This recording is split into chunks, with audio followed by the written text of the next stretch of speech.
Good morning students.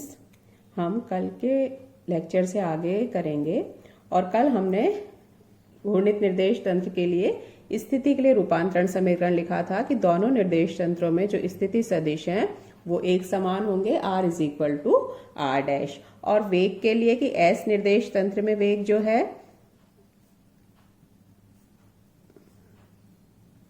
v r जो है वो i cap x plus j cap y plus k cap z के बराबर है, और r डैश है वो i dash x dash plus j dash y dash plus k dash z dash.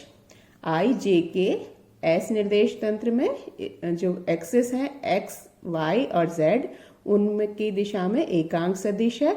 इसी तरह से i डैश j डैश और k dash x dash y dash और z डैश एक्सिस के एकांक सदिश हैं s डैश निर्देश तंत्र में।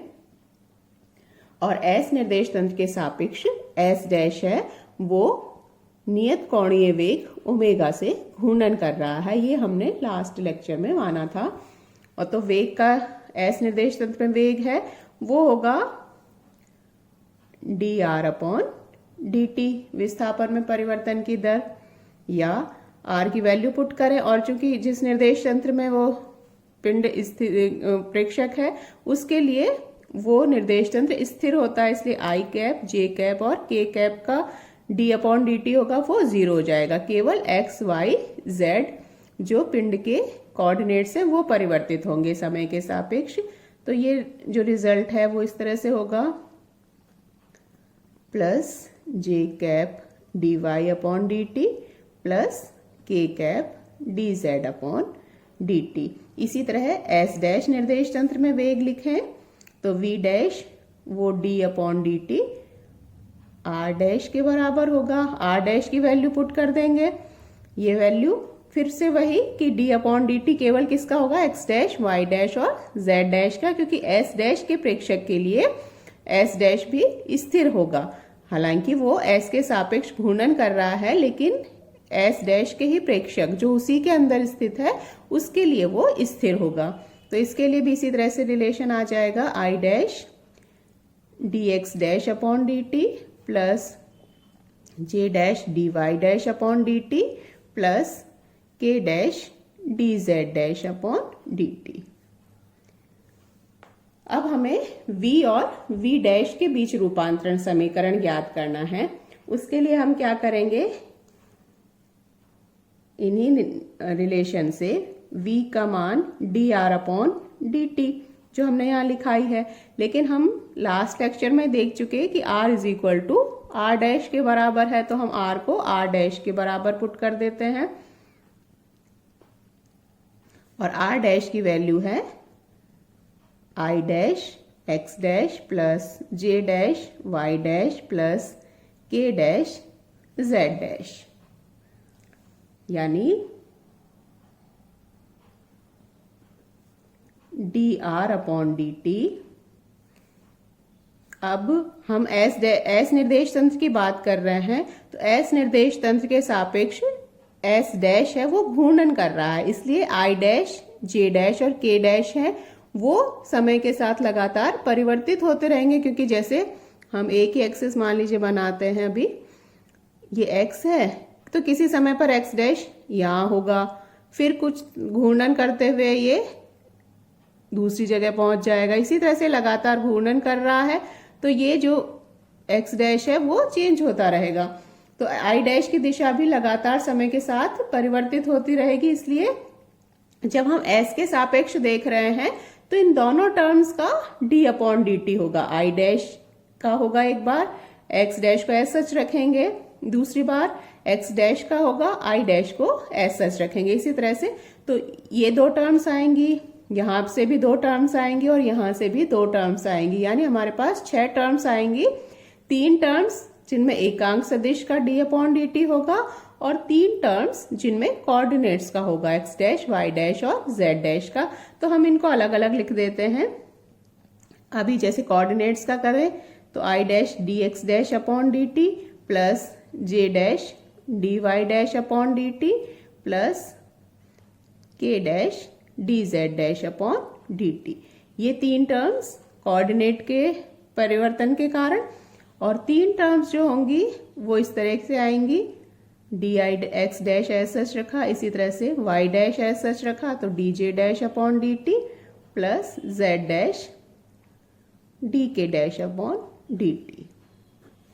तो ये तीन टर्म्स कोऑर्डिनेट में परिवर्तन के कारण कि पिंड वेग कर रहा है, और ये तीन टर्म्स इसलिए क्योंकि निर्देश तंत्र है एस डैश वो एस के सापेक्ष घूर्णन कर रहा है। तो इस तरह से हमें 6 टर्म्स प्राप्त हुई।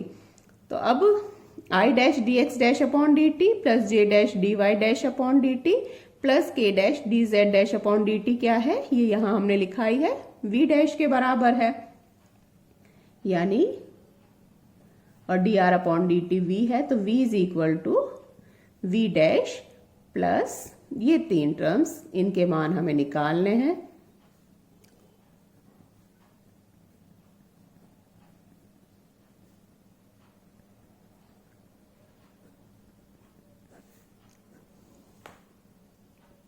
अब इनका मान ज्ञात करने के लिए हम एक स्टैंडर्ड रिलेशन काम में लेंगे।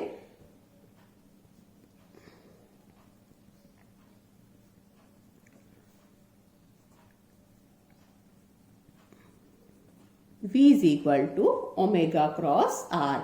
ये क्या है, रेखीय वेग और कोणीय वेग के बीच संबंध। ये स्थिति सदिश है आर, V रेखीय वेग और ओमेगा कोणीय वेग, या रेखीय वेग का मतलब रेखीय विस्थापन में परिवर्तन की दर, तो d r upon D t equals to omega cross r. अब हम देखें इस रिलेशन में, तो आर का जब डी अपॉन डी टी हो रहा है तो रिजल्ट हमें क्या प्राप्त हुआ, ओमेगा क्रॉस उसी वेक्टर के साथ, मतलब ओमेगा का उसी वेक्टर के साथ क्रॉस प्रोडक्ट प्राप्त हुआ। तो हम इसको इस तरह से भी लिख सकते हैं कि d upon D T operate हो रहा है आर पर, तो रिजल्ट हमको मिला ओमेगा क्रॉस उसी वेक्टर से के साथ क्रॉस प्रोडक्ट, यानी इसको हम संकारक रूप में लिख सकते हैं। इसको संकारक कहते हैं कि ओमेगा क्रॉस की, यानी किसी भी सदिश का अगर डी अपॉन डी टी करें तो परिणाम जो प्राप्त होगा वो ओमेगा क्रॉस उसी वेक्टर के बराबर होगा। ये कहलाता है संकारक रूप या ऑपरेटर फॉर्म। तो इसी संकारक रूप का हम इन तीन के लिए यूज करेंगे कि d upon D t i dash का करेंगे तो क्या आ जाएगा, D upon D t i dash करेंगे तो यहां क्या आएगा आई डैश, तो ओमेगा क्रॉस आई डैश। इसी तरह से जब जे डैश के साथ करेंगे तो ओमेगा क्रॉस जे डैश, और के डैश के साथ करेंगे तो ओमेगा क्रॉस के डैश। तो तीन टर्म्स इसी तरह से हम लिख सकते हैं कि डी अपॉन डी टी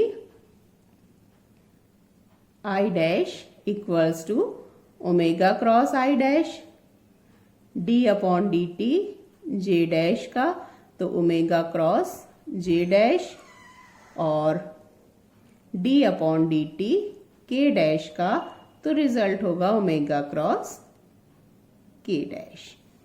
ये वैल्यूज हम यहाँ पर पुट कर देंगे, d upon D t i dash omega cross I dash लिख देंगे, यहाँ पर ओमेगा क्रॉस जे डैश लिख देंगे, और यहाँ पर ओमेगा क्रॉस के डैश लिख देंगे। तो अब नेक्स्ट टर्म में हम नेक्स्ट स्टेप में हम यही करेंगे। तो रिलेशन है वो हो जाएगा V इज इक्वल टू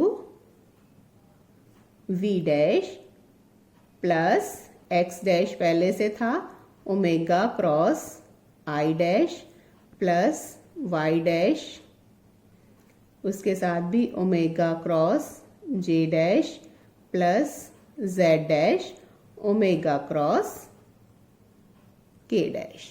ये वैल्यूज हमने पुट कर दी हैं इसके अंदर। तो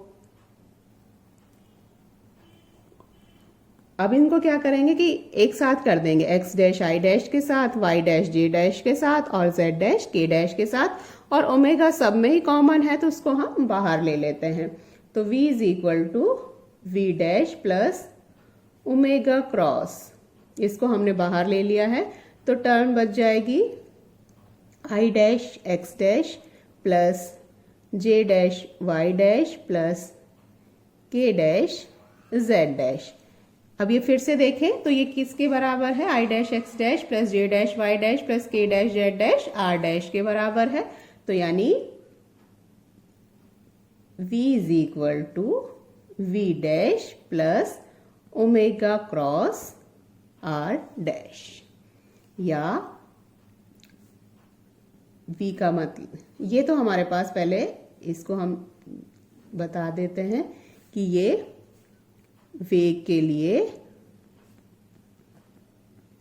रूपांतरण समीकरण है। किस तरह से ये रूपांतरण समीकरण है, क्योंकि ये s में पिंड के वेग और s डैश में पिंड के वेग के बीच संबंध बता रहा है, इसलिए इसको हम वेग के लिए रूपांतरण समीकरण कहेंगे। यानी s में पिंड का वेग s डैश में पिंड के वेग प्लस एक extra term omega cross r dash के बराबर होगी, या इसको हम इस तरह से भी लिख सकते हैं कि v is equal to we dash plus omega cross r, क्योंकि r डैश r के बराबर ही है। तो ये वेग के लिए रूपांतरण समीकरण हुआ। तो d अपॉन v का मतलब है d upon D t r का, इसी तरह से d डैश का मतलब v डैश का मतलब है d upon D t r dash plus omega, यहाँ डैश गलती से लग गया, ओमेगा क्रॉस r डैश, या d अपॉन डी टी जब हो रहा है r पर तो परिणाम प्राप्त हुआ, इसमें भी r डैश कॉमन है तो उसको हम बाहर ले लेते हैं r डैश, यानी जब d upon D t r पे हो रहा है तो ये आ रहा है। फिर से उसी रिलेशन का यूज करते हुए कि r is equal to r dash है, तो d अपॉन डी टी किसी भी तरफ से पुट कर दीजिए, r is equal to d upon D T plus omega cross r। अब हम देखें तो ये d अपॉन डी टी यहाँ भी r, ये r, लेकिन तो इनमें डिफरेंशिएट, ये है s डैश के लिए था ये, तो वो दिखाने के लिए कि ये s डैश में है, इसलिए हम यहाँ पर एक तो लिख देते हैं कि ये s डैश में है, या फिर हम यहाँ पर डैश लगा देते हैं, बार बार ये s डैश लिखेंगे तो ये रिलेशन कैसा हो गया कि जब d upon D t r पर ऑपरेट कर रहा है तो इसी तरीके की टर्म वो भी r पर आ रही है, या d upon D t r equals to, ये दिखाने के लिए कि s डैश में मान है d अपॉन डी टी का, तो ये d dash upon D T plus omega cross r।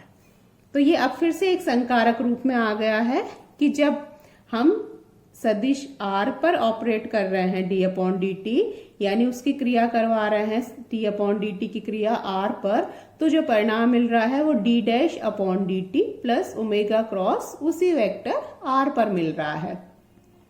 तो ये संकारक रूप आ गया हमारे पास, ऑपरेटर फॉर्म फिर से एक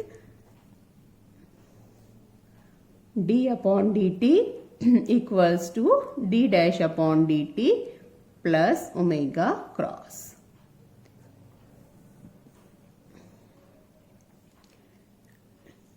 इस संकारक रूप का प्रयोग करते हुए हम त्वरण के लिए रूपांतरण समीकरण ज्ञात करेंगे, वो हम नेक्स्ट लेक्चर में करेंगे। आज के लिए अभी इतना ही। Thank you.